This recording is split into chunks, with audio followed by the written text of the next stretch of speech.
इदं सुरूपं तथा वा कलत्रं यशश्चारुचित्र धनं मेरुतुल्यम्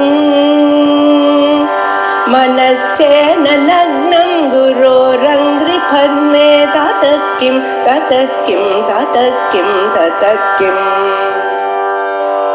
कलत्रं धनं पुत्रपौत्रादि सर्वं गृहं बान्धवा सर्वमेतद्धि जातम् आनन्दास्त्रभिरातनोति पुलकं नैर्मल्यमाच्छादनं वाचा शङ्खमुखे स्थितैश्च जठरापूर्तिं चरित्रामृतैः रुद्राक्षैर्भसितेन देव वपुषो रक्षां भवद्भावना पर्यङ्के विनिवेश्य भक्तिजननी भक्त अर्भकं रक्षति मार्गावर्तितपादुकापशपते रङ्गस्य कोच्चायते गण्डूषाम्बुनिषेचनं पुररिपोः दिव्याभिषेकायते किञ्चित् भक्षितमांसशेषकबलं नव्योपहारायते भक्ति किं न करोत्यहो वरचरो भक्तावसंसायते वक्षस्ताडनमन्तकस्य कठिनापस्मारसम्मर्दनम् भूभृत्पर्यटनं नमत्सुरजरः कोटीरसङ्घर्षणम् कर्मेदं मृदुलस्य तावकपदद्वन्द्वस्य गौरीपते मच्चेतो मणिपादुका विहरणम् शम्भो सदङ्गी कुरु. சிவானந்தர் ஹரி 62 ஸ்லோகங்கள் வரைக்கும் பார்த்திருக்கோம். பக்தியை பத்தி விசேஷமாக அங்கோலம் நிஜபீஜ தந்தரயஸ்காந்தோபலம் சூச்சிகாங்கிற ஸ்லோகத்துல சொன்னார். பக்திங்கிறது மோட்சத்துக்கு ரொம்ப அவசியமான பதார்த்தம். மோட்ச சாதன சாமகிரியாம் பக்திரேவ கதீயசி அப்படின்னு முதல்ல சொல்லியிருக்கார் விவேக சூடாமணியில. மனிதனுக்கு சம்சாரத்துல இருக்கக்கூடியதான எல்லா விதமான துன்பங்களும் அடியோட போகணுமேயானால் அதுக்கு அவன் தன்னை உணரணும், தன் ஸ்வரூபத்தை அறியணும். தன் ஸ்வரூபத்தை அறியறதுக்கு முக்கியமா பக்தி வேணும். அந்த பக்தி என்ன ஏதுங்கிறத சுவாத்ம தத்துவானுசந்தானம் பக்தி அபிதீயதேன்னு சொன்னார். அந்த பக்தியினுடைய லட்சணம் சொன்னார் நமக்கு. அங்கோல விருட்சமானது அதனுடைய பீஜங்கள் எப்படி தானா மரத்துல வந்து ஒட்டிக்கிறதோ, அயஸ்காந்தத்துக்கு அந்த இரும்பானது எப்படி ஒட்டிக்கிறதோ, ஒரு கொடியானது எப்படி மரத்தை சுத்திக்கிறதோ, அதே விதமாக ஒரு பெண்ணானவள் தன்னுடைய ஆசைக்காரரை எப்படி ஒன்னா சேர்ந்திருக்காளோ அதே மாதிரி இருக்கிறதா பக்தின்னு பரமேஸ்வரிடத்துல இருக்கிறது பக்தின்னு சொன்னார். அப்புறம் அந்த பக்தின்னு ஒண்ணு இருந்ததுன்னா மனுஷாலை எப்படி காப்பாத்துறது அந்த பக்தி, அத அடுத்த ஸ்லோகத்தை சொல்லியிருக்கார். பக்திங்கிறது என்ன பண்ற? ஆனந்தாஸ்ரபிராதனோதி புலகம் நைர்மல்யதாச்சாதனம்.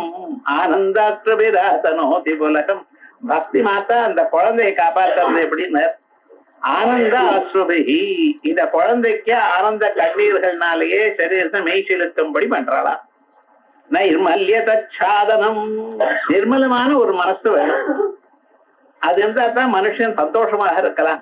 எவ்வளவு கஷ்டம் வந்தாலும் மனசு தெளிவா இருக்குமேயானால் கஷ்டங்களை சுலபமாக தாண்டலாம். அது என்ன பண்றாளா? நைர்மல்யதாச்சாதனம் நல்ல ஒரு வஸ்திரம், நிர்மலமான ஒரு வஸ்திரம் எப்படியோ அப்படி நல்ல மனசோட செய்து இவளுக்கு ஆச்சாதனம் மறைச்சு வைக்கிறார்.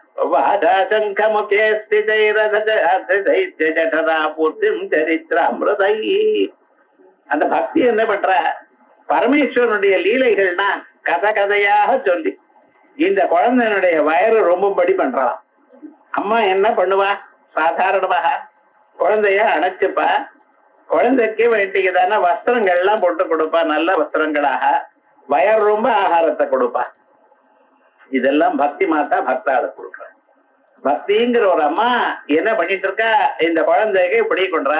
அதுக்கப்புறம் இல்ல, அந்த குழந்தைக்கு ஒரு விதமான துன்பமும் வரப்படாது, கஷ்டமும் வரப்படாது.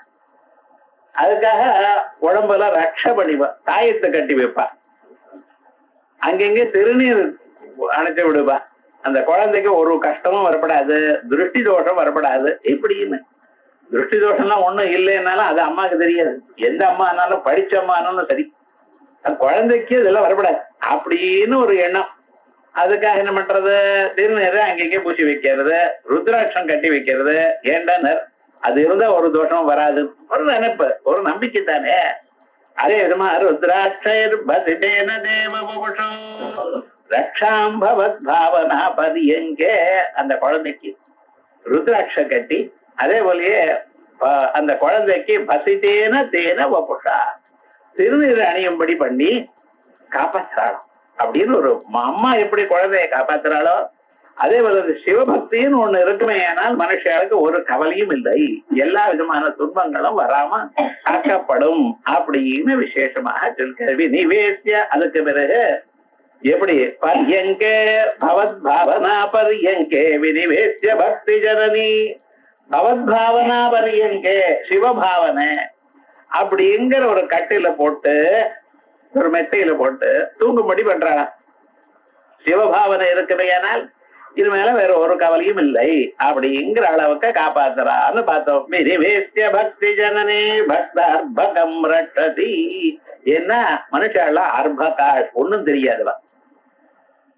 நம்ம நினைச்சிருக்கோம், அது படிச்சிருக்கோம், இது படிச்சிருக்கோம், அது பண்றோம், இது பண்றோம், நமக்கு எல்லாம் தெரியும்.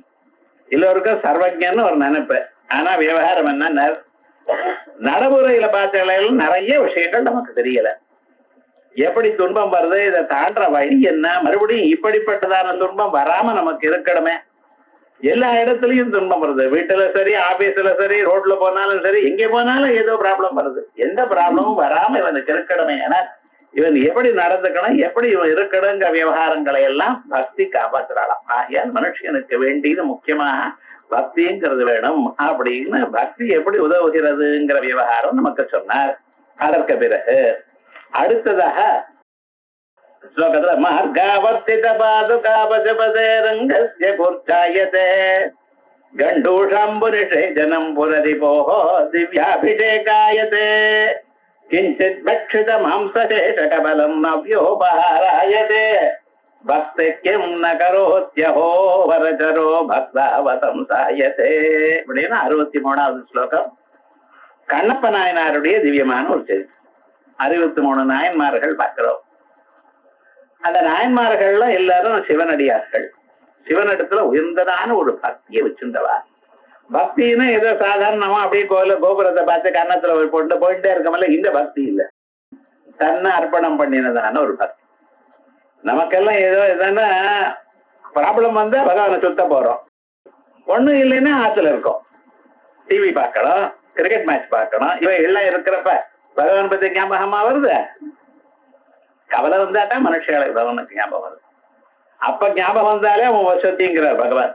ஆர்த்தோ ஜிக்யாசு அர்த்தார்த்தி ஞானீட்ட பரதர்ஷபா. உனக்கு கவலை வந்த போதாவது என்ன நினைக்கப்ப நீ வசதிங்கிறார். ஏன்னா உதாரா சர்வையே வைத்தே, எல்லாரும் உதாரால் தான். இந்த பகவானுடைய கடாட்சத்தை பார்க்கணும். இருந்த போதிலும் உயர்ந்ததான ஒரு பக்திய, தன்னைத்தானே அர்ப்பணம் பண்ணினதான ஒரு பக்தி, அந்த பக்தி உடையக்கூடியதான 63 நாயன்மார்கள்ல இந்த கண்ணப்ப நாயனாருங்கிற ரொம்ப வசதி. அவருடைய சரித்திரத்தை விசேஷமாக நமக்கு கொடுத்திருக்காரு ஆச்சாரியா. அந்த கண்ணப்ப நாயனாருடைய ஒரு ஸ்வரூபம் அதைத்தான் இந்த ஸ்லோகத்துல விசேஷமாக சொல்ற. இந்த கண்ணப்ப நாயனாருங்கிறவர் காளஹஸ்தீஸ்வரர் அவ்வளவு ஒரு அபிமானத்தோட இருந்தவர். அவர் ஒரு வேடர்.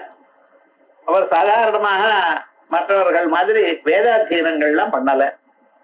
எப்படி பூஜை பண்ணணும்னு தெரியாது. ஆனா பகவான் இடத்துல பிரீத்தி, அந்த பிரீத்தியும் பகவான் இடத்துல இருக்கக்கூடியதான ஒரு பக்தியும் அதுக்கு ஈடு இல்லாம போயிடுது.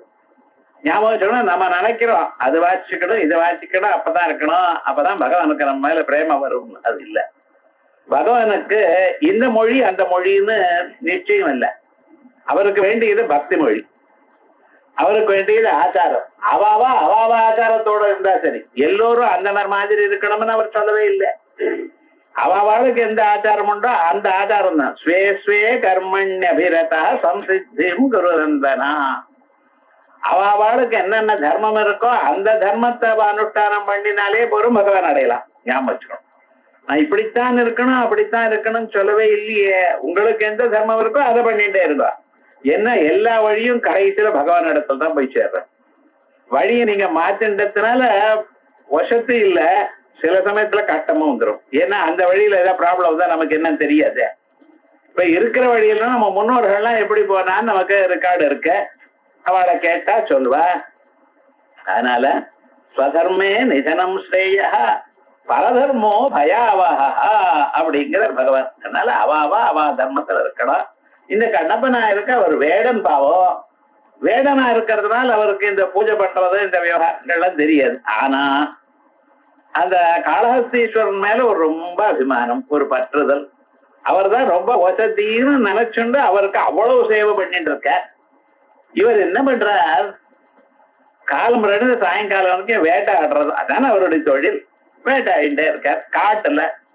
இந்த மிருகங்களை எல்லாம் வேட்டையாடிட்டு அத கிடைச்சதான ஒரு மாம்சம் இருக்க, அந்த மாம்சத்தை அவரே பதம் பண்றார்.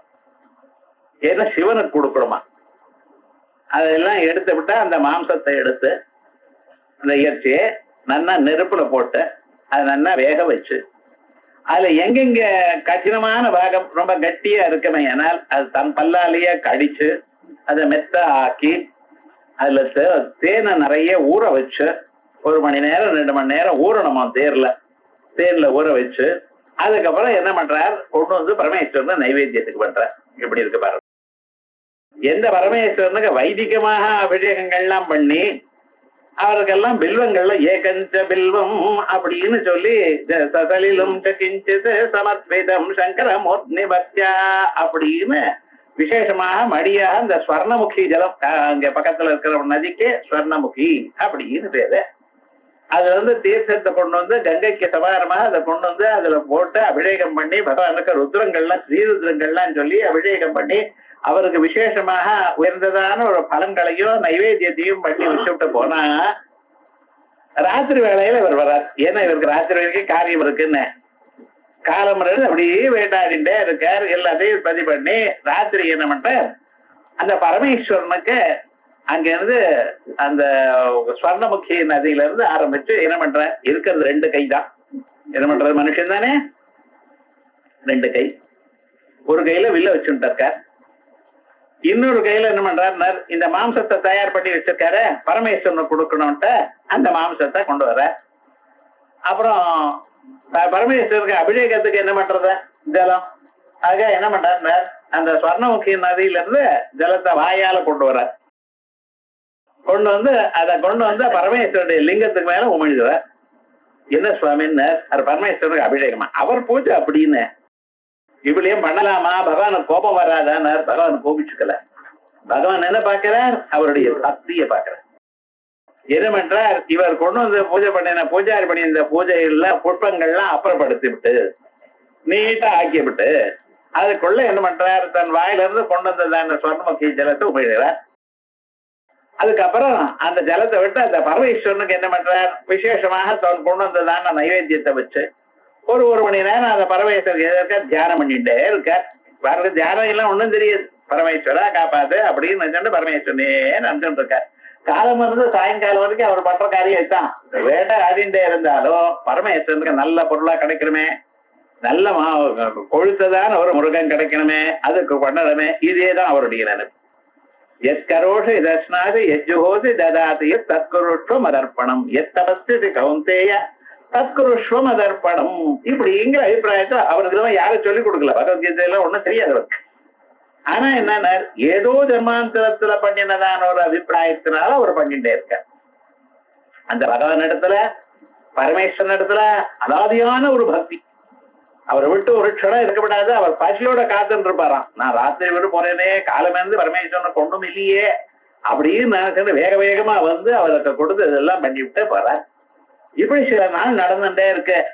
பாக்கிறார், அங்க இருக்கக்கூடிய அந்த அர்ச்சகர் இருக்கிற பார்த்தீங்களா, சிவனடியார் அர்ச்சகர், அவர் என்ன பண்றாருன்னா, நம்ம தினந்தோறும் இப்படி பண்ணி போட்டா பகவானுக்கு காலமே வந்து பகவானுடைய பூவெல்லாம் கலந்து இருக்கு, முன்னாலும் மாம்சம் இருக்கு, அதை தொடர்றதுக்கு இவருக்கு கஷ்டம். எதை ரொம்ப பத்திரம்னு நினைச்சுட்டு பகவானுக்கு ரொம்ப பிடிக்கும்னு நினைச்சுட்டு பகவானுக்காக கொண்டு வந்து வச்சாரோ அந்த மாம்சத்தை தொடர்றதுக்கே இவருக்கு பயமா இருக்கு. ஏன்டா இவர் இப்படி வளர்ந்த, இவரை சொல்லி லாபம் இல்லை. என்ன பண்றது, அந்த சிவகேசரின்னு பேர் அவர் அந்த அர்ச்சகருக்கு. அவர் இதை கொண்டு வந்து என்ன பண்றாரா, அதை தூக்கி அப்படியே ஒரு கொச்சினாலேயோ ஏதோ எடுத்து அந்த பக்கம் போட்டு பரமேஸ்வரனுக்கு ஐயா இப்படி பண்ணி விட்டீங்களே, யாரோ பண்ணிட்டு இருக்காரு, உங்க எல்லாம் அபவித்திரமாக பண்ணிட்டு இருக்காரு அப்படின்னு நினைச்சிட்டு மறுபடியும் 2 குடம் 3 குடம் தீர்த்தத்தை கொண்டு பரமேஸ்வரன் மறுபடியும் கம்ப்ளீட்டா அலம்பி வச்சு எல்லாத்தையும் மறுபடியும் அபிஷேகம் பண்ணி மறுபடியும் பிரதிஷ்டை பண்ணி என்னடா சின்ன இப்படி எல்லாம் கட்ட கதைகள்லாம் நடந்து அவருடைய அபிப்பிராயம் அது. இப்படி பண்ணிட்டே இருக்க அவரும் பாக்குறார், நானும் பண்ணிட்டு இருக்கேன், தினந்தோறும் யாரோ ஒருத்தர் வராரு. இப்ப மாதிரி கோவில் எல்லாம் பெரிய கதவுகள்லாம் பழைய நாள்ல கிடையாது, அதை பார்க்கணும். இப்ப எல்லாம் கோவில்னு வச்சுட்டோம்னா அதுக்கு ஒரு கதவு, மெயின் கதவு, கர்ப்பகிரகத்துக்கு ஒரு கதவு, அதுக்கப்புறம் வேலை கதவு, வெளியில ஒரு கதவு, இப்படி மூடி விட்டு இப்படி எல்லாம் பண்ணிட்டு இருக்கோம். பழைய நாள்ல ஒண்ணும் கிடையாது. அதுலயும் காட்டுல இருக்கக்கூடியது, அப்பெல்லாம் காடுன்னது இவர் பார்த்துட்டு இருக்க. நானும் தினந்தோறும் பண்றேன். இப்படி பண்ணின பிறகு மறுபடியும் ஒருத்தர் வந்து பண்றாரு. தினந்தோறும் சிம்பிளா பூஜை நடக்கிறது விட்டு இவ்வளவு பூஜை பண்ண வேண்டியது இருக்கு. ஆனா இவருக்கும் மனசு ஒத்துக்க மாட்டேங்கிறது. அது பாட்டு அப்புறப்படுத்த நம்ம பூஜை பண்ணிட்டு போலாம்னு இல்லை. அப்ப இருக்கக்கூடியதான அர்த்த காலக்கு அவளுக்கும் பகவான் இடத்துல அவ்வளவு பிரியம். என்னடாச்சுன்னா தினந்தோறும் கம்ப்ளீட்டா எடுத்து சுத்தப்படுத்தி மறுபடியும் அபிஷேகம் பண்ணி மறுபடியும் அவருக்கு எல்லாத்தையும் பண்ணி வச்சு இவ்வளவு பண்ண வேண்டியதா இருக்க, யாரு பண்றா அப்படின்னு ரொம்ப நாள் பார்த்தா தெரியல. ஏன்னா அவர் சாயங்காலம் கிராமாந்தரம் அங்கேயா 6-7 மணிக்கு கோயில் போட்டுட்டு போயிடுவார். அவர் ராத்துக்கு போகணும். வீடும் பக்கத்துல கிடையாது, இது ஒரு 2 மைல் இருக்கும். அங்கே போகணும். வழியில எல்லாம் காடு மிருகங்கள்லாம் இருக்கும். இதெல்லாம் வேடனுக்கு பயம் இல்லைன்னு அவருக்கு பயம். என்னடா அவர் சாயங்காலத்துல ஒரு 7-8 மணிக்கு அவர் ராத்துக்கு போயிடுவார். இவர் பாட்டுக்கு ராத்திரி 8-9 மணிக்கு வரார், எல்லாத்தையும் முடிச்சுண்டு. இவர் பாட்டுக்கு தினந்தோறும் இப்படி பண்ணிட்டு இருக்கார். இவரும் பார்த்தாரா, என்னடா இது நமக்கு இப்படி ஆயிடுது, அனாவசியமா இப்படி மாட்டிண்டோமே, நம்ம விடவும் முடியல பிடிச்சுக்க முடியல. சரி போறது ஏதோ பகவானுக்கு இப்படி பண்ணிட்டு இருக்காரு அப்படின்னு நினைச்சுட்டு ஓட முடியல. என்னடா பண்றதுன்னு ரொம்ப கவலைப்பட்டு இருக்கார் அந்த சிவகேசரி. கொஞ்ச நாளைக்கு ரொம்ப கவலைப்பட்டு அவர் தூங்கினார். ஒரு நாளைக்கு தூங்கும் பொழுது சொப்னம் வந்தது. இப்படி நீங்க கவலைப்படாதீங்க, உங்க மாதிரியே அந்த பக்தன் நீர் எப்படி பண்ணிட்டு இருக்காரோ அதே போல அந்த பக்தனை எனக்கு பண்ணிட்டு இருக்கார். உங்க பூஜை முறை உங்களது, அவா பூஜை முறை அவளது. எனக்கு எல்லாம் ஒண்ணுதான். புஷ்பமோ பலமோ மாம்சமோ ஏதோ அவர் சாப்பிடுறது அவர் கொடுத்துட்டு இருக்க, நீங்க உட்கொள்றது நீங்க நைவேத்தியம் பண்ணிட்டு இருக்க. இதனால அவரை தப்புன்னு நினைக்கப்படாது. யாரோ என்னுடைய கோவிலை எல்லாம் பிராங்கணத்தை எல்லாம் கெடுத்து விடுறானேன்னு நினைக்க வேண்டாம். ஒரு பக்தனை பத்தி மனசுல நினைக்கப்படாது. அது சிவனடியார சிவபக்தால யாரும் ஒண்ணும் நினைக்கப்படாது. ஏன்னா சிவபக்தால வச்சா சிவனுக்கு ரொம்ப கோபம் இருக்கும். பரமேஸ்வரனுக்கு தன்னை விட தன் பக்தன் இடத்துல ரொம்ப பிரியம் ஜாஸ்தி. சிவனையே வைங்க, அவர் ஒன்னும் சும்மா தான் இருப்பார். குழந்தை வைக்கிறதுன்னு அம்மா அப்பாவை குழந்தை வைய, அந்த அம்மா அப்பா கோச்சுக்குமா. சின்ன குழந்தை தெரியாம காலால எட்டி உதைக்கிறது. அம்மா மடியில போட்டிருக்க அம்மா குழந்தைய, அந்த குழந்தை காலால எட்டி உதைக்கிறது. அம்மா கோச்சு பாடவா, அந்த காலை பத்திரமா புடிச்சுப்பா, எட்டி உதைக்காதுன்னு. அம்மாவுக்கு தெரியுமோ இல்லையோ இந்த குழந்தை அப்படின்னு. ஆனா அந்த சிவனுக்கு தன்னை வச்சாலே ஒண்ணும் பண்ண மாட்டார், தன் பக்தால ஏதாவது வச்சா ரொம்ப கோபமா. அப்படி அவர் பார்த்தார், இப்படியெல்லாம் பக்தரை வையாதீங்கன்னார். சரினார். ஆனா அவருக்கு தெரியும் இவர் அவ்வளவு சீக்கிரமாக மனசமாதானம் ஆக மாட்டார். ஏன்னா இப்படி வளர்ந்துட்டார். அவளுடைய வளர்ச்சி இருக்கும் இல்லையா. அவ என்ன பரமேஸ்வரனா ரொம்ப மடியா இருக்கணும், ஆச்சாரமா இருக்கணும், ஈர துணியோடு. ஆந்திராலாம் போனெல்லாம் ஈர துணியோடு தான் இருப்பா. நமக்கு ஈர துணி அச்சான்யம் பண்ணிப்படாதுப்பா. விவகாரம் என்ன, ஈர துணி சாப்பிடுறத கூட ஈர துணியோட தான் சாப்பிடுவோம். என்ன சுவாமி அவளுடைய மடியது.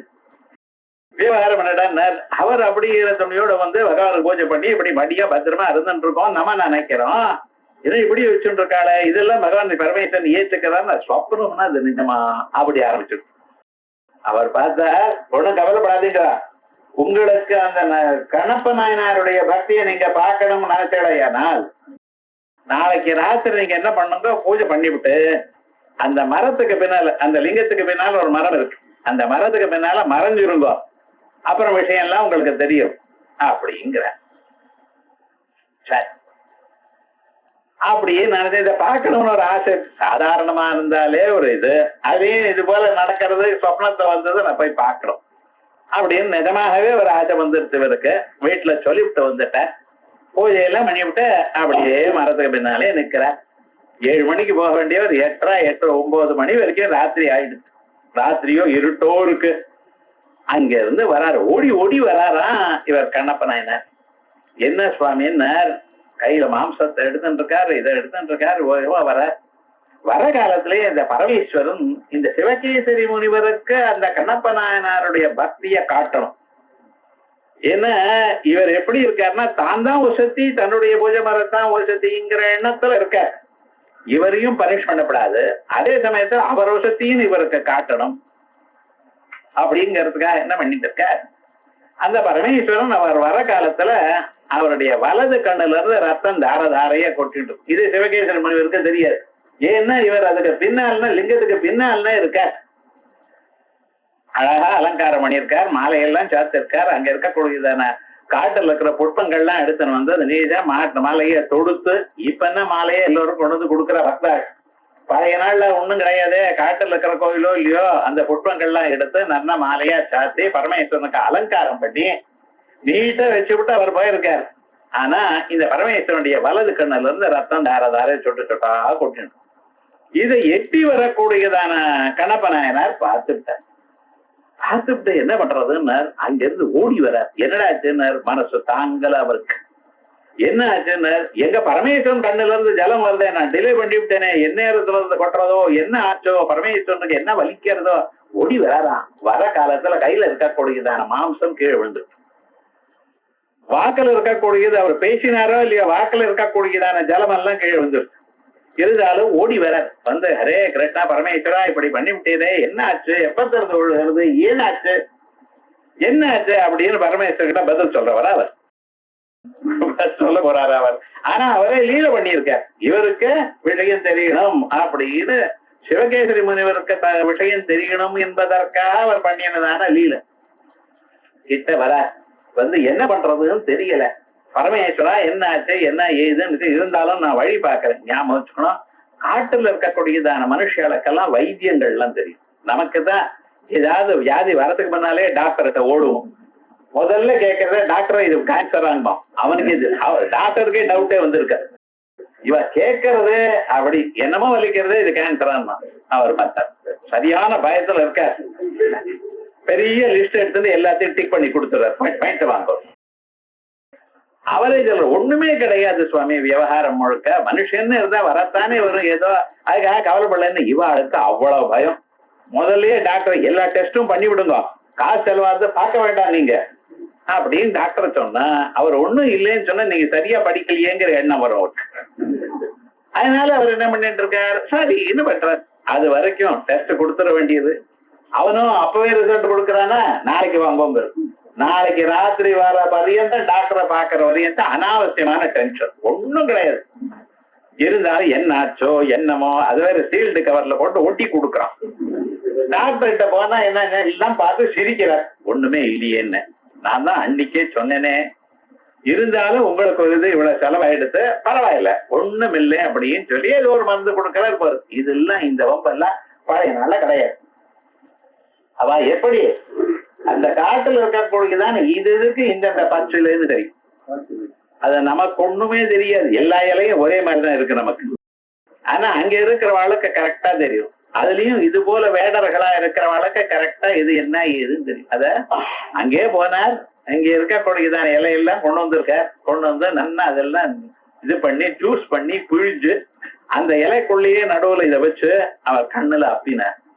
கண்ணுல அப்பினாலும் பரமேஸ்வரனுக்கு என்ன ஆச்சுன்னு அதை பார்த்த இந்த பக்தியை பார்த்து சிரிச்சுட்டு இருக்காரு. பரமேஸ்வரனுக்கு எல்லாமும் தெரியும். இவரிடத்துல இந்த கண்ணப்ப நாயனாருக்கு எவ்வளவு பக்தி இருக்குங்கிறது வரைக்கும் நன்னாம அறிவார் அவர்.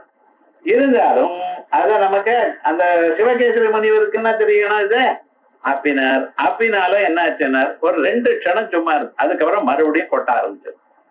இவர் பார்த்தார், கண்ணுல வியாதி வந்து அதுக்கு வேண்டியதான மருந்தெல்லாம் நான் கொடுத்துருக்கேனே, அது இன்னும் சரியா வரலையே, உங்களுக்கு என்ன வியாதியோ தெரியலையே, இதுக்காக காலம் எழுந்து இது எதை பண்றதுக்குள்ள சரியா இருக்காது. அதுக்காக என்ன பண்ணணும், இந்த கண்ணுக்கு நான் என் கண்ணை கொடுக்குறேன். ஒரு மண்ணும் கண்ணுக்கு கண்ணை கொடுத்தா சரியாயிடும் நினைச்சுட்டு என்ன பண்ணினார், தன்னுடைய வலது கண்ணை எடுத்து அதுக்கு மேல வச்சுட்டார். அப்படியே தன் கையில அம்பு இருக்குன்னு அம்பு எடுத்தார், நோண்டினார். என்ன சார் செப்டிக் ஆகுமே, இதெல்லாம் ஒண்ணு கேட்கக்கூடாது.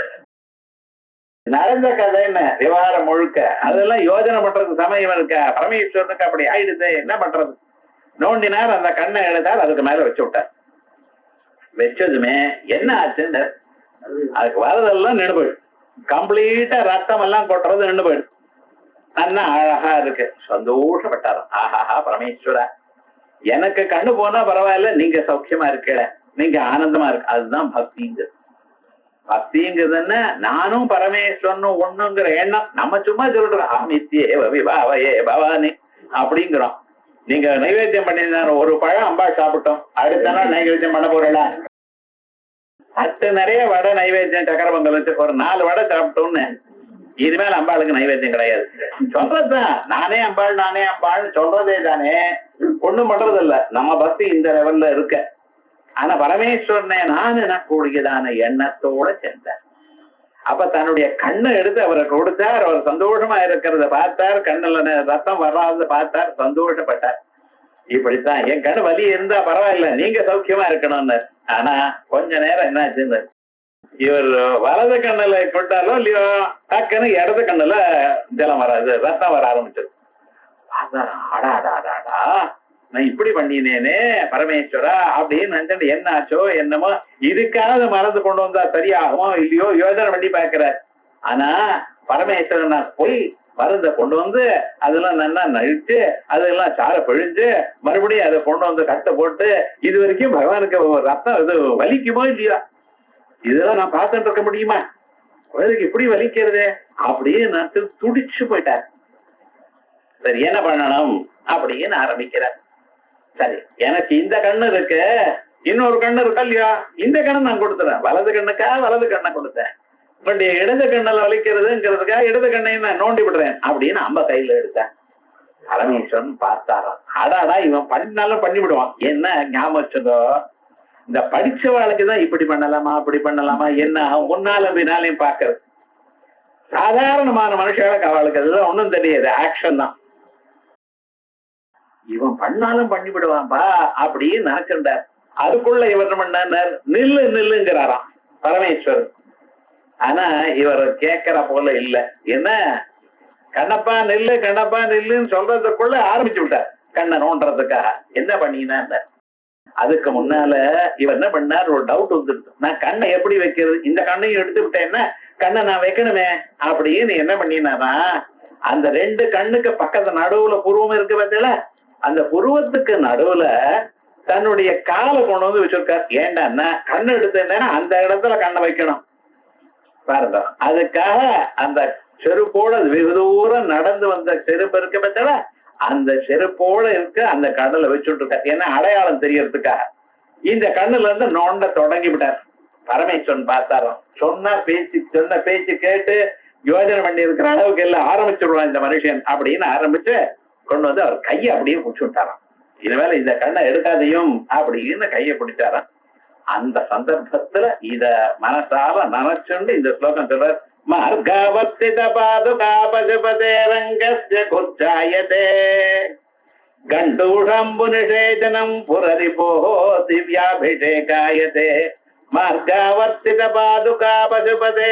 ஹே கண்ணப்பன பரமேஸ்வரா எப்படி பண்றேன், மார்காவர்த்தித பாதுகா நடந்து நடந்து பாதிக்கு மேல தேஞ்சதான ஒரு செருப்பு. மார்க்க ஆவர்த்தித பாதுகா மார்க்கத்துல சுத்தி சுத்தி வந்ததா அந்த செருப்பு இருக்கே, அது என்ன சொல்ற, அங்கஸ்ய குர்ச்சாயதே பசுபதே ரங்கஸ்ய பரமேஸ்வரனுடைய அங்கம், அது என்ன புருவம், அந்த இடத்துல கூர்ச்சமாக எடுத்துனர். அபிஷேகம் பண்ணும் பொழுது பரமேஸ்வரனுக்கு ருத்ராபிஷேகம் பண்றோம், ஏகாச ருத்ராபிஷேகம் மகாபிஷேகங்கள்லாம் பண்றது உண்டு. என்ன பண்றது, 11 குடத்துல எல்லாம் வச்சு அதெல்லாம் தீர்த்தத்தை வருணன் ஆவாகனம் பண்ணி ருத்ரங்கள்லாம் சொல்லி அதுக்கு பிறகு அந்த பரமேஸ்வரனுடைய தலையில கூர்ச்சத்தை வச்சு, கூர்ச்சம்னா 16 தர்பையோ 21 தர்பையோ சேர்த்து அதை வழக்க சுத்தி வச்சு அந்த நொடியெல்லாம் ஒரு பக்கம் வராப்போல வச்சு அது பரமேஸ்வரன் தலையில வச்சு அப்புறம் அபிஷேகம் பண்ணணும். இப்படி அந்த கூர்ச்சம் வைக்கிற பத்தில அந்த கூர்ச்சம் மாதிரி இவருடைய செருப்பு ஆயிடுதான். ஏன்டா இவர் எதுக்காக சொல்லி வச்சிருக்கார், இவர் அபிஷேகம் கூர்ச்சம் ஒண்ணும் கிடையாது. இப்ப அபிஷேகம் வாயில இருக்கக்கூடியதான் ஜலம் எல்லாம் கீழே விட்டார் பரமேஸ்வரன் பத்தி நினைச்சிட்டு இருக்கிற காலத்துல. இருந்தாலும் இவர் என்ன பண்ணினார் தெரியுமா, கூர்ச்சம் முதல்ல தன் செருப்பு அங்கே வச்சிருக்கார். பரமேஸ்வரன் மேல செருப்பை வைக்கலாமா, காலை காட்டலாமா அவருக்கு, இதெல்லாம் நீங்க வச்சுங்க. அவருடைய பக்தி, அவருக்கு பரமேஸ்வரன் கண்ணு ஒழுங்கா இருக்கணும். அதனால என்ன பண்ணினா இந்த செருப்போட அங்க வச்சுட்டு இருக்கார். ஏ பரமேஸ்வரா, அந்த பக்திங்கிறது என்ன பண்ணிட்டு மார்கவர்த்தித பாதுகா பசுபதே ரங்கஸ்ய குர்காயதே. ஏ பரமேஸ்வரா, உன்னுடைய புருவங்களுக்கு நடுவுல இருக்கக்கூடியதான இடம் இருக்கு பார்த்தீங்களா, அது கூர்ச்சம் மாதிரி அவருடைய செருப்பு வந்துருத்தே. அந்த கண்ணப்பனாருடைய செருப்பு வந்திருக்கு. என்ன பாக்கியம் பண்ணினார் ஐயா அவர். அவருக்கு எவ்வளவு பக்தியே பரமேஸ்வரத்துல. இப்படி யாராவது நினைச்சு பாப்பானா, இருந்தாலும் அதையும் நீங்க ஏத்துட்டு இருக்க பார்க்கணும். பரமேஸ்வரன் இதை ஏத்துவாரா? நமக்கெல்லாம் அப்பப்போ டவுட் வருது. நான் சரியா பண்றேனா, சரியா பண்ணலையா, ஒழுங்கா சொல்றேனா, இந்த பூஜை எல்லாம் எனக்கு தெரியாது, என்ன பூஜை பண்றது, எப்படி பண்றதுன்னு தெரியலையே, மந்திரங்கள் ஏதோ தெரிஞ்சது சொல்லிட்டு இருக்கோம், முடிஞ்சதுதான் நைவேத்தியம் பண்ணிட்டு இருக்கோம். நல்ல நாளா வந்ததுன்னா அன்னைக்குன்னு பில்லம் கிடைக்காது மார்க்கெட்ல. கிடைச்சாலும் பில்லம் எல்லாம் உதுத்து கொடுக்குறான். 3000 இருக்கணுமா இல்லையா? கிடையாது. என்னடா தனி பில்லுமே கொடுக்க மாட்டான், கட்டி கொடுக்குறான். கட்டி கொடுத்தா அதை எடுத்ததெல்லாம் தனித்தனியா இதெல்லாம் வருது. என்ன பண்றது? இப்படி நம்ம பண்ணிட்டு இருக்கோமே, பரமேஸ்வரன் காப்பாத்துவாரா அப்படின்னு நமக்கு ஒரு சந்தேகம் வருது.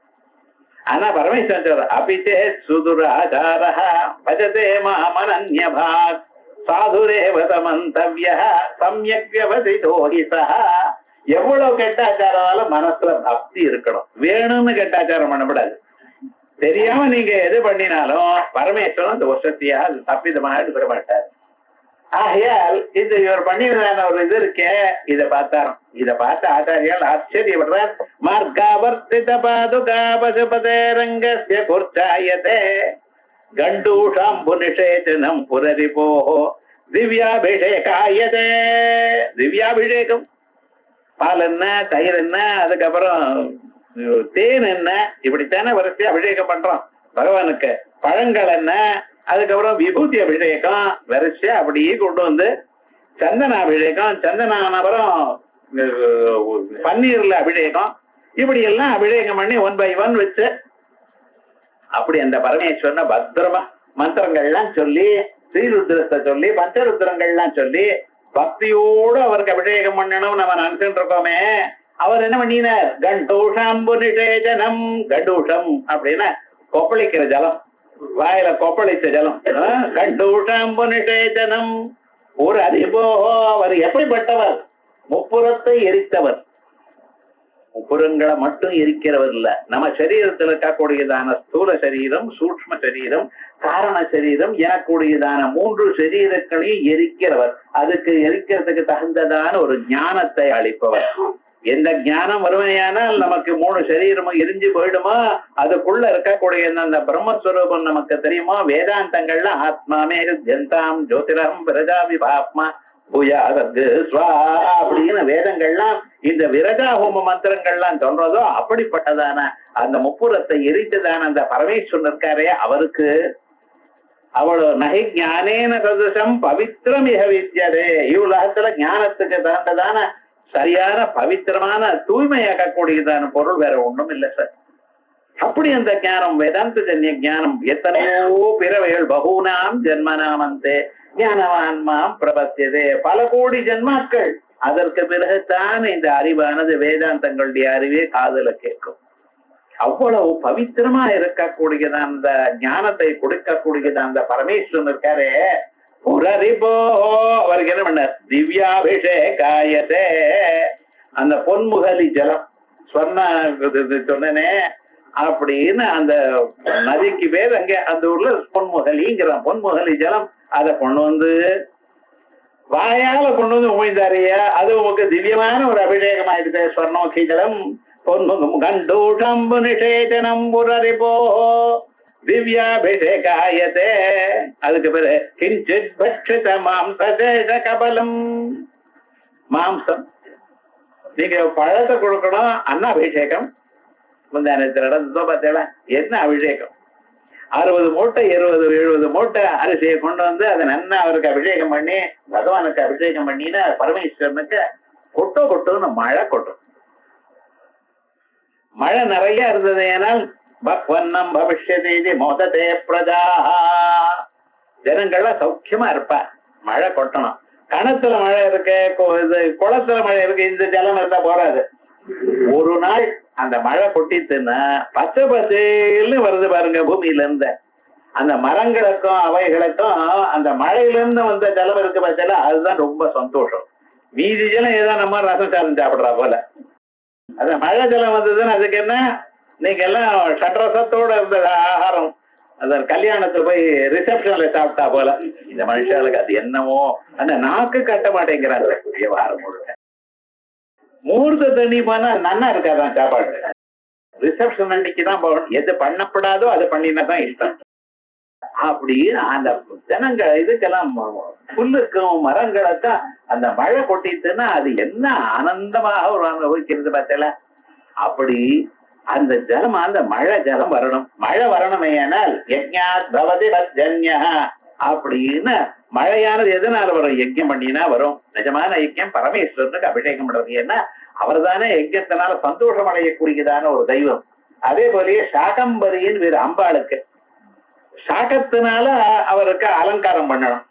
வருஷத்துக்கு ஒரு தரம் ஆகுதும் சாகங்கள்னால அபிஷேகம் பண்ணணும். காய்கறி எல்லாம் கொண்டு வந்து எல்லா காய்கறியும் மிளகா உட்பட, அதுக்காக அம்பாள் உடம்புலயே மிளகா தைச்சிரு, திருமணியில மிளகா போட்டுறதுங்க விவகாரம் முழுக்க என்ன எல்லாத்தையும் வரிசையா போட்டு அலங்காரம் பண்ணி அந்த அலங்காரத்தை நீங்க பார்த்தீங்கன்னா அன்ன சமிருத்தி ஏற்படும் சொல்றது சாஸ்திரம். ஏதோ கோவில்ல அது பண்றா இது பண்றா அலங்காரத்துக்கு பண்றான்னு நீங்க நினைக்கிறேன். கோவில்ல ஏற்பட்டதான ஒவ்வொரு உற்சவமும் அதுக்கு பின்னால ஒரு கதை இருக்கு. அதுக்கு பின்னால ஆகம சாஸ்திரத்துல சொல்றது. இதே போல சாதாரணமாக கணபதி பூஜை பண்றோம் பார்த்தீங்களா, பிள்ளையார் சதுர்த்தி அன்னைக்கு பழங்கள்லாம் மேல தொங்க போடுவான். சாதாரணமா இருக்கிறது. ஆனா இதுக்கு என்ன சாஸ்திரங்கள்ல விசேஷமா இதை பண்ணினா அன்ன சமிருத்தி ஏற்படும். மனுஷாளுக்கு வேண்டியது அன்னம். அதுக்கப்புறம் நீங்க டைமண்ட் வேணுமா பிளாட்டினம் வேணுமா அது இஷ்டம் இருந்தா வச்சுங்கோ. அது இல்லாத போனா ஒன்னும் குறைஞ்சு போகல.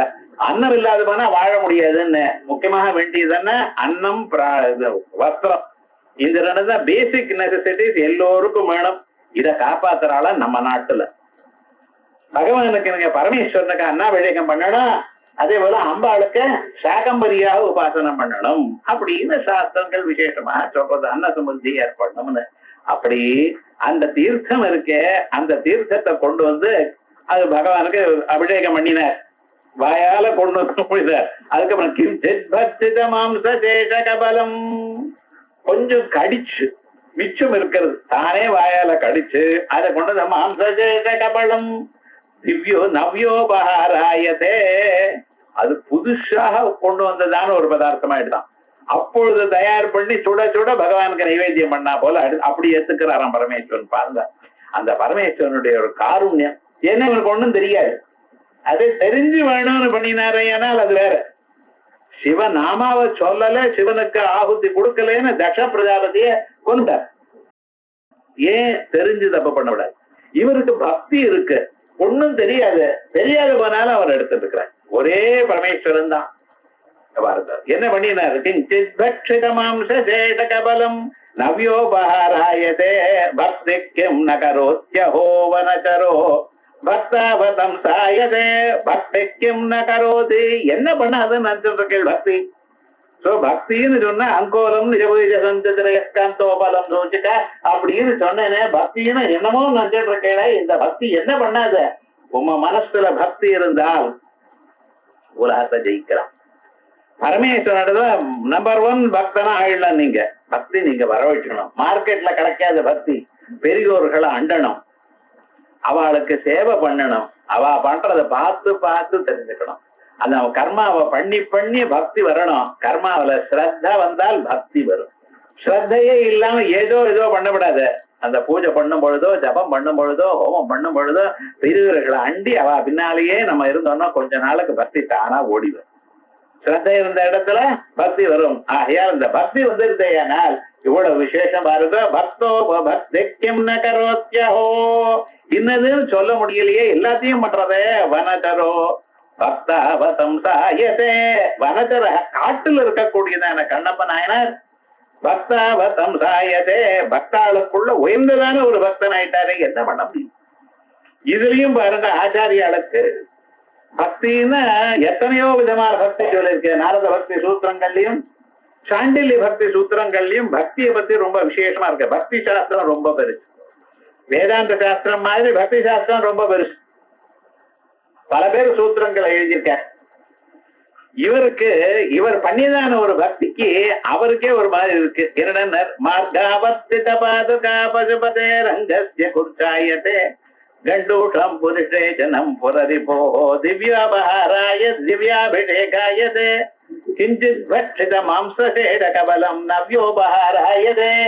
இவர் பாக்குறாரா, நான் மாம்சத்தை அப்ப அன்னைக்கு நேற்று அடித்த மாம்சம் இல்ல, அன்னன்னைக்கு பிராணிய கொண்டு அதனுடைய மாம்சத்தை எடுத்து அதை நான் பதப்படுத்தி அதுல கடினமாகலாம் கடிச்சு மெத்தான ஆக்கி அதுல தேன்ல ஊற போட்டு அப்புறம் நான் கொண்டு வந்து கொடுக்குறேன். கொஞ்சம் சாப்பிட்டு நன்னா இருக்குன்னு கொண்டு வந்து கொடுக்குறேன்.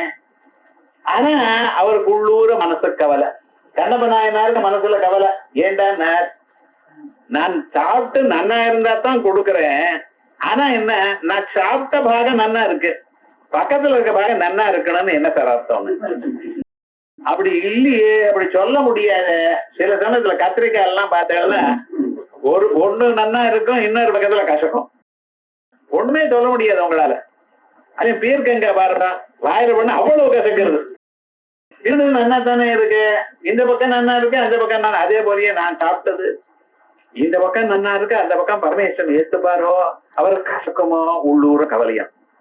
அந்த பக்தியினுடைய லெவல் பார்க்கலாம். சாதாரணமாக சாத்திய பக்தி சாதன பக்திங்கிறார் பக்தியில. அதே போல சிரவணம் கீர்த்தனம் விஷ்ணு ஸ்மரணம் பாத சேவனம் அர்ச்சனம் வந்தனம் தாஸ்யம் சக்கியமாத்ம நிவேதனம் இது பும்சார்பிதா பக்தி தச்சேன்னவலட்சணா. அப்படி கிரியதே பகவதி அத்தா தன்மன்யே அதீதமுத்தமம் அப்படின்னு பிரகலாதன் இந்த பக்தியை பத்தி சொல்றார். விசேஷமாக பகவானுடைய நாமாக்களை கேட்கறது, அந்த நாம கேட்ட உடனே நம்ம வாயால சொல்றது. முதல்ல கேட்கணும், கேட்ட பிறகு சும்மா இருக்கக்கூடாது, நீங்க வாயால சொல்லணும்.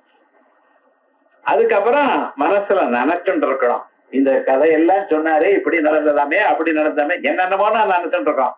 அந்த சினிமா ரிலீஸ் ஆகுது, இந்த சினிமா ரிலீஸ் ஆகுது, அது யார் எப்படி, இவன் எப்ப ஸ்டாட்டிஸ்டிக்ஸ் எப்ப 100 அடிச்சான்னு ஸ்டாட்டிஸ்டிக்ஸ் போடுறான், அது எழுதி வச்சுக்கிறான். அதான் வச்சுட்டானே, அதை எழுதி வச்சுக்கிறான். இப்படி எல்லாம் மனசு போறத அந்த பகவானை பத்தி நினைக்க வேண்டாமா? ஸ்மரணம் சிரவணம் கீர்த்தனம் விஷ்ணு ஸ்மரணம் பாத சேவனம். பகவானுக்கு தொண்டு பண்ணணும், புஷ்பங்களை தொடுத்து கொடுக்கணும், அந்த இடங்கள்லாம் சுத்திப்படுத்தணும். கிராமாந்தரத்துல பண்ணிட்டு இருந்தான். கிராமம்னா ஒரு அக்ரஹாரம்னு இருக்கும். இந்த கோவில் சிவன் கோவில், அந்த பக்கம் பெருமாள் கோவில். காலம் பழுது எல்லாம் கொண்டு வந்து வீட்டை பெருக்கி வீட்டுக்கு சுத்தி பண்றா போல கோவில் வந்து பெருக்குவா. அங்க இருக்கிற புஷ்பங்கள்லாம் எடுத்துட்டு வந்து தொடுத்து பகவானுக்கு கொடுப்பா. அப்படி எல்லாம் இருந்தது. இப்ப எல்லாம் மெட்ரோபாலிட்டன் சிட்டி வந்து எல்லாத்தையும் பகவானை மறந்து போயிட்டோம். நம்ம கவனிச்சுக்கிறதுக்கே டைம் இல்லை சாருங்கிறான். யார கேட்டாலும் ஐ எம் பிஸிங்கிறான். யார் லேசின்னு தெரியலையே, எப்ப பார்த்தாலும் டைம் இல்லைங்கிறான். இந்த டைமை மேனேஜ் பண்றது ஒரு கோர்ஸ், டைம் மேனேஜ்மெண்ட். இவனை டைம் மேனேஜ் பண்றது, இவன் ஒன்னும் டைம் மேனேஜ் பண்ணல. ஆனா விவகாரம் என்னடா, சொல்லிட்டு இருக்க விவகாரங்கள் எப்பவும் ஓடிட்டு இருக்க, தலை தெரிச்சுட்டு ஓடிட்டு இருக்கான், ஒன்னும் பண்ணல. கிராமத்துல அவளும் இருந்துட்டா, அவளும் வேலை செஞ்சுட்டு இருந்தா, ஒன்னும் கவலையே இல்லாம இருந்தா. காரணம் என்ன, நமக்கு எவ்வளவு வந்தாலும் போருங்கிற எண்ணம் இல்ல. அவளுக்கு அது இருந்து அப்படி அவ இருந்துட்டு இருக்க. இவர் என்ன பண்ணின, நான் சாப்பிட்டு மிச்சம் இருக்கிறது தானே பகவானுக்கு கொடுத்தேன், நான் சாப்பிட்ட பகுதி நன்னா இருந்திருக்கலாம், அது நன்னா இல்லாம போனா என்ன பண்ணுவேன் பரமேஸ்வரனுக்கு. ஆகையால் என்ன பண்றதுன்னு ரொம்ப கேர்ஃபுல்லா இருப்பாரு. எதை சாப்பிட்டோமோ அந்த பக்கத்திலேயே கொடுக்கணும் பரமேஸ்வரனுக்கு. அப்படி எல்லாம் சிரமப்பட்டு இருக்காரு. மாம்ச சேஷ கபலம், அதான் மாம்ச சேஷ கபலம். அதுவும் ஒரு அபிப்பிராயமா. மாம்ச சேஷ கபலம் நவ்யோபஹாராயதே கண்டூஷம்பு நிஷேச்சனம். அதுக்கு மேல அடுத்ததான ஒரு வார்த்தை கண்டூஷம்பு நிஷேச்சனம். வாக்குல இருந்து வாயில இருந்து அந்த பொன்முகையில ஜலத்தை கொண்டு வந்துறாருலவா, அத பேசப்படாது. எங்க எடுத்துட்டு இருக்காரோ அங்க இருந்து பேசப்படாது. அது வாக்குல என்ன, இந்த நன்னா இருக்கணும் அப்படிங்கிறதுக்காக காலம் விழுந்து சிவனாமா சொல்லிட்டு இருக்காராம். ஏன்னா எந்த வாக்குல நான் கொண்டு வரணும், இந்த பாத்திரம் சுத்தமா இருக்க வேண்டாமா, பரமேஸ்வரனுக்கு அபிஷேகம் பண்றோம், அபிஷேகம் பண்ணும் பொழுது அவருக்கு பால் அபிஷேகம் பண்ணும் பொழுது அந்த பாத்திரத்தை சுத்தமா அலம்பி வச்சுட்டா தானே அந்த பால் அபிஷேகம் பண்றது நன்னா இருக்கும். அப்படிங்கிறத பாத்திரத்தை அலம்புற மாதிரி காலம்புறது சிவநாமாவை சொல்லி சொல்லி சொல்லி சொல்லி அதுக்கப்புறம் அதை கொண்டு வராராம். சோ இந்த கமலம் அதை விட வசத்தியான ஒரு பக்தி அந்த பாத்திரம் சுத்தமா இருக்கணுங்கிறதுக்காக அப்படி பண்ணினாரா. அதற்கு பிறகு தன்னையே தான் கொடுக்கணும் அப்படிங்கிறதுக்காக அந்த கூர்ச்சத்தை அங்க வச்சார. கூர்ச்சம் மாதிரி தன்னுடைய இடம், ஏன்னா அது கரெக்டா அமையணும். பரமேஸ்வரன் ஒரு கண்ணு கீழே ஒரு கண்ணு மேல வரப்படாது. முதல்ல இருக்க பாலலோச்சனம், திரிலோச்சனம், விலோச்சனம், விரூபாட்சம். கண்ணு நேரா இல்லையா பரமேஸ்வரனுக்கு. விரூபாட்சன் இவன் பேரை வச்சிருக்கான். அப்படி இருக்கக்கூடாதுங்கிறதுக்காக கரெக்டா அந்த அவ எவ்வளவு பக்தி இருந்தா அதை பண்ண முடியும். ஆகையால் 3 ஸ்லோகம் 3 பாதங்கள்லயும் கீழே சொன்னதான பாதத்தை விட மேல இருக்கிற பாதம் பக்தி, அதை விட சக்தியான ஒரு பக்தி. மார்காவர்த்தித பாதுகா பசுபதே ரங்கஸ்ய குர்ச்சாயதே கண்டூஷம் புனிஷேஜனம் புரரிபோஹோ திவ்யாபிஷேகாயதே கிஞ்சித் பட்சித மாம்சசேஷ கபலம் நவ்யோபஹாராயதே பக்தி கிம் ந கரோத்யஹோ வனுஜரோ பக்தாவதம் சாயதே. பக்தி கிம் ந கரோதி, என்ன பண்ணாதுன்ட்டார். அப்படின்னா எதையும் பண்ணக்கூடியதான ஒரு பரிஸ்திதி அந்த பக்திக்கு இருக்குங்கிறது ஆச்சாரியால் இங்க விசேஷமா சொல்றார். ஆகையா ஞானம் வசத்தியா பக்தி வசத்தியா, கர்ம வசத்தியா பக்தி வசத்தியா இப்படின்னு சொல்லும் பொழுது ஞானம் வசதிங்கிறத சாஸ்திரங்கள் எல்லாம் ஒத்துண்டதான விஷயம். ஞானத்தினால்தான் பகவான் அடைய முடியும். ஞானேனையுத கைவல்யம்னு சாஸ்திரம் சொல்றது இருந்த போதிலும் அந்த ஞானம் எல்லோராலையும் அடைய முடியாது. அதுக்கு வழி என்ன? பக்தி தான் வழி. ஆகையால் எல்லோரும் பக்திக்காக முயற்சி பண்ணணும். இந்த பக்தியில முக்கியமானது என்ன? பக்தால நமது எம் எம் காமயத் லோகம் காமயதே தாம்ஸ்த காமான். அந்த ஞானியா இருக்கிறவன் எம் எம் லோகம் காமயதே, எந்தெந்த லோகங்களை அடைகிறாரோ, யாம்ஸ்த காமான் எந்த ஆசைகளை அடைகிறாரோ, தம் தம் விந்ததே தஸ்மாத் ஆத்மஜ்யம் யக்ஷயே பூதி காமஹா அப்படின்னு உண்டகோபனிஷத்து. பெரியோர்களை நம்ம சேவை பண்ணணும், பக்தால சேவை பண்ணணும். பக்தால சத்சங்கம் தான் ரொம்ப வசதி. ஏன்னா சாஸ்திரங்கள் வாசிக்கிறது இருக்கட்டும், இருந்தாலும் சத்சங்கமானது ரொம்ப வசதி. நல்லோர்களா இருக்கிறவா, ஆச்சாரத்தோட இருக்கிறவா, பகவான பூஜை பண்ணிட்டு இருக்கிறவா, அவள் இடத்துலயே நம்ம இருக்கணும். நீங்க ஒண்ணும் பண்ண வேண்டாம், அவரோட கூட இருந்தாலே போதும். அத்தனை பதார்த்தம் எங்களுக்கு வந்துருமா. நம்ம நாட்டுல படிச்சு தெரிஞ்சுக்கிறத விட பக்கத்துல இருந்து தெரிஞ்சுக்கிறது வசதி. மாட்டு பண்ணலாம் மாமியார பார்த்து கத்தண்டா வையறது இல்ல, இல்ல நோட் பண்ணி வச்சோம்னா நமக்கு மாமியார் நாம மாமியார் ஆகி ஒன்றைக்கு அன்னைக்கு வைக்கணும்னு அது இல்ல. விவகாரங்கள் வீட்டு விவகாரங்கள் எல்லாம் எப்படி பண்ணணும் என்ன ஏது அவெல்லாம் எழுதியா கொடுங்க, படிச்சா வச்சுட்டு இருந்தா இல்ல இது எந்த புஸ்தகத்துல இருக்க தர்மங்கள் எல்லாம் தானே கத்துண்டாலும் இல்லையோ. அதே மாதிரி சத்சங்கத்வே நிஸ்தங்கத்துவம், மகான்களுடைய சேவையானது தத்வித்தி பிரணிபாதேன பரிப்பிரஸ்னேன சேவையா உபதேட்சியந்தி தே ஞானம் ஞானின தத்துவதர்ஷின அப்படின்னு மகான்களை சேவிக்கணும். அப்பப்போ இவை பார்க்கணும், அவளுக்கு நமஸ்காரம் பண்ணணும், அவ ஏதாவது சொல்வாளோ அப்படின்னு பார்த்துட்டு இருக்கணும். அப்படி இருந்தாலே போறோம் சுவாமி எல்லாம் உங்களுக்கு வந்துடும் அப்படிங்கிற அபிப்பிராயத்துல நம்ம எல்லாம் அந்த பக்தாளை சேவிக்கணுங்கிற ஒரு விசேஷமாக நமக்கு பக்தாளுடைய வசதியை சொல்றதுக்காக கண்ணப்ப நாயனார் சரித்திரத்தை ஒரு ஸ்லோகத்துல எழுதியிருக்காரு.